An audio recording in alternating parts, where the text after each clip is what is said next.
Hello friends, welcome to Kavitha சமையலறை. இன்னைக்கு நம்ம பார்க்க போகிற ஸ்பெஷல் ரெசிபி நல்ல சுவையான சத்தான வெண்டைக்காய் முட்டை பொரியல். வெண்டைக்காய் பொரியல் ஒரே மாதிரி பண்ணாமல் இந்த மாதிரி முட்டை சேர்த்து செஞ்சு பாருங்கள். கண்டிப்பாக ரொம்ப நல்லா டேஸ்ட்டாக இருக்கும். இது பொரியல் மாதிரியும் சாப்பிடலாம், சாதத்தில் போட்டு அப்படியே பிசைஞ்சும் சாப்பிடலாங்க. சப்பாத்தி கூடவும் நல்லாயிருக்கும். நீங்கள் ட்ரை பண்ணி பாருங்கள். பர்டிகுலர்லி எக் பீரியர்களுக்கு இது ரொம்ப பிடிக்குங்க. சத்தான காய்கறி கூடவே ப்ரோட்டீன் ரிச் எக்கு ரெண்டும் சேர்த்து குயிக் அண்ட் ஈஸியாக டக்குன்னு ஒரு சைட் டிஷ். மிஸ் பண்ணாமல் ட்ரை பண்ணி பாருங்கள், கண்டிப்பாக என்ஜாய் பண்ணுவீங்க. வாங்க ரெசிபி எப்படின்னு பார்க்கலாம். ஸ்டவ்வில் இங்கே அடிக்கணமான கடாய் வச்சாச்சுங்க. இதில் 1 டேபிள் ஸ்பூன் அளவுக்கு எண்ணெய் சேர்த்துருக்குறேன். எண்ணெய் நல்லா கொஞ்சம் சூடானதுக்கப்புறம் 1 டீஸ்பூன் அளவுக்கு கடுகு உளுந்தம்பருப்பு போட்டு நல்லா பொரிய விட்டுடலாம். கூடவே 1 கொத்து கருவேப்பிலையை உருவி போட்டுருவோம். அடுத்ததாக ஒரு 2 வரமிளகாவை உடச்சி சேர்த்துருவோம். இப்போ இதில் ஒரு 100 கிராம் அளவுக்கு சின்ன வெங்காயத்தை சின்ன சின்ன பீசஸாக கட் பண்ணி சேர்த்தாச்சு. இந்த வெண்டைக்காய் பொரியலுக்கு பர்டிகுலர்லி சின்ன வெங்காயம் சேர்க்கும்போது டேஸ்ட்டு தூக்கலாக இருக்கும். நீங்கள் ட்ரை பண்ணி பாருங்கள். வெங்காயம் கொஞ்சம் கலர் மாறுற வரைக்கும் 1-2 நிமிஷம் நல்லா வதக்கி விட்டுருவோம்.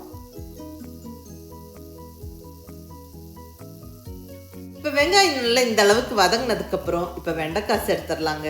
ஒரு 1/4 கிலோ வெண்டைக்காவை நல்ல சின்ன சின்ன பீசஸாக கட் பண்ணி சேர்த்தாச்சு.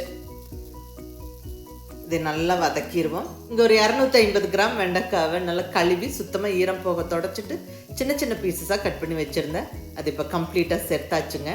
நல்லா வதக்கி விட்டுருவோம். வெண்டைக்காய் வதங்கியே வெந்து வரணும். ஃபஸ்ட்டு ஒரு 2 நிமிஷம் ஸ்டவ்வை ஹை ஃப்ளேமில் வச்சுக்கிட்டே நல்லா வதக்கி விடுங்க.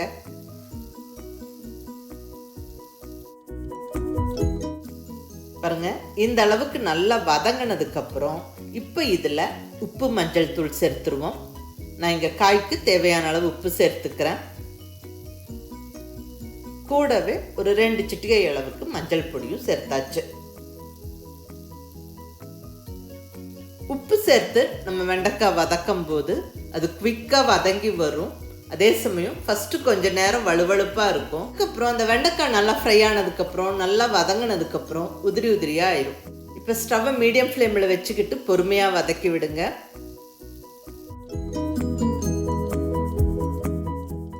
பாருங்கள், ஒரு 5-6 நிமிஷத்தில் வெண்டைக்காய் நல்லா வதங்கிருச்சு. அந்த வலுவழுப்பு போயிருச்சு. இப்போ நம்மளுக்கு உதிரி உதிரி ஆயிடுச்சு. இங்கே வெண்டைக்காய் நல்லா ஃப்ரை ஆயிடுச்சு. ஆல்மோஸ்ட் வெந்துருச்சுங்க. இங்கே ஒரு 80% கிட்ட வதங்கி வெந்துருச்சு. இப்போ இந்த ஸ்டேஜில் நம்ம நல்ல சாம்பார் தூள் சேர்த்துக்குவோங்க. நல்ல ஒரு 1.5 டீஸ்பூன் அளவுக்கு சாம்பார் பொடி சேர்த்துக்கிறேன். சாம்பார் பொடி செய்யறதுக்கு நம்ம மல்லி, மிளகாய், சீரகம், வெந்தயம், பெருங்காயம்னு மற்ற எல்லா ஸ்பைசஸும் சேர்த்து நம்ம வறுத்து பொடிச்சு வச்சுருப்போம் சாம்பார் பொடி. ஸோ அது ரொம்ப நல்லாயிருக்கும். தனி மிளகாய் தூள் போடுறத விட சாம்பார் பொடி போடும்போது டேஸ்ட்டு தூக்கலாக இருக்கும், நல்ல ஃப்ளேவர்ஃபுல்லாக இருக்குங்க. ஸோ சாம்பார் பொடி போட்டும் ஒரு 2 நிமிஷம் நல்லா வதக்கியாச்சு. இங்கே வெண்டைக்காய் பொரியல் ஆல்மோஸ்ட் டன், முடிஞ்சது. பட் நம்ம முட்டை சேர்த்து வெண்டைக்காய் பொரியல் செய்கிறோம். ஸோ இப்போ இந்த ஸ்டேஜில் முட்டை உடச்சி ஊற்றிடலாம். நான் இங்கே ஒரு 3 முட்டை சேர்த்துருக்குறேங்க. முட்டை அதிகமாக கூட சேர்க்கலாம், ஒரு 4 to 5 முட்டை கூட சேர்க்கலாம், உங்களுடைய விருப்பம் அது. நான் இங்கே எடுத்துக்கிட்ட வெண்டைக்காய் கலவாக ஒரு 3 முட்டை அளவு சேர்த்துருக்குறேங்க. இப்போ முட்டைக்கு தேவையான உப்பும் மிளகுத்தூளும் போட்டு விட்டுறலாங்க. இங்கே உப்பு சேர்த்தாச்சு. இப்போ இது மேலே மிளகுத்தூளும் தூவி விட்டாச்சு. 1 நிமிஷம் அப்படியே இருக்கட்டுங்க, அது டிஸ்டர்ப் பண்ண வேண்டாம். கொஞ்சம் அந்த எக்கு வெந்து வரட்டும். பாருங்கள், எக்கு ஃப்ரை ஆகிடுச்சு. இப்போ நம்ம இந்த வெண்டைக்காய் பொரியலோடு கலந்து விட்டுறலாம். ஃபஸ்ட்டு அந்த சென்டர்லேயே கொஞ்சம் அப்படியே கலந்து விட்டுருங்க. அதுக்கப்புறம் நல்லா ஈவனாக கலந்து விட்டுருங்க பொரியலோட.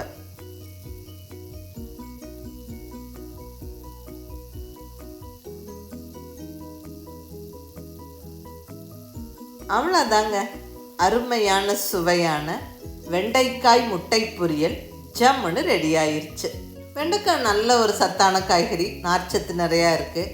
இது கூட புரோட்டீன் சத்து நிறையா இருக்கிற முட்டையும் சேர்த்து நல்ல ஒரு சுவையான பொரியல் குயிக் அண்ட் ஈஸியாக டக்குன்னு பண்ணியாச்சு. இது ரொம்ப சிம்பிள் ரெசிபிங்க. புதுசாக சமைக்க பழக்கிறவங்களும் பேச்சுலர்ஸும் இதை கண்டிப்பாக ட்ரை பண்ணலாம். ரொம்ப நல்லாயிருக்கும், என்ஜாய் பண்ணுவீங்க. ஹெல்த்தியாக சமைச்சோம், சுவையாக சாப்பிட்டோங்கிற திருப்தி இருக்கும். மிஸ் பண்ணாமல் ட்ரை பண்ணி பாருங்கள். கண்டிப்பாக எல்லாருக்குமே ரொம்ப பிடிக்கும். செஞ்சு பார்த்துட்டு எப்படி இருந்ததுன்னு உங்கள் ஃபீட்பேக் சொல்லுங்கள். பிடிச்சிருந்தா லைக் பண்ணி, ஷேர் பண்ணி, கமெண்ட் பண்ணுங்கள். கவிதா சமையலறை சப்ஸ்கிரைப் பண்ணி என்னுடைய மற்ற ரெசிபிஸும் வீடியோஸும் பாருங்கள். தேங்க்யூ.